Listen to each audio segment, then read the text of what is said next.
Hi అండి. ముందు ఒక ప్యాన్ తీసుకొని జీలకర్ర, మిరియాలు, ధనియాలు వేయించేసుకుంటాం. వేయించుకొని ఒక మిక్సీ బౌల్ తీసుకొని దాన్ని పౌడర్ చేసుకుంటాం. ఉసిరికాయలను కూడా కొంచెం వాటర్ వేసుకొని ఉడకబెట్టుకుంటాం అనమాట. దాన్ని గట్టిగా ఇలా చితకొట్టేసుకుంటే సీడ్స్ రిమూవ్ చేసుకోవడమే. దాన్ని మిక్సీ బౌల్లో అయితే వేసుకొని పేస్ట్ అయితే దాన్ని చేసేసి పక్కన పెట్టుకుంటాం.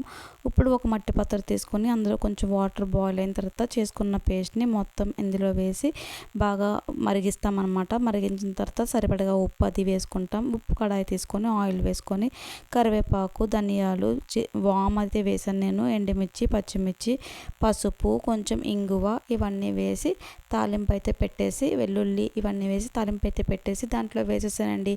అంతే, హెల్త్ అయిన ఉసిరికాయతో చారు అయితే రెడీ అయిపోయిందండి. దీన్ని రైస్లో వేసుకుంటే చాలా చాలా బాగుంటుందండి. Thanks for watching my channel. Bye.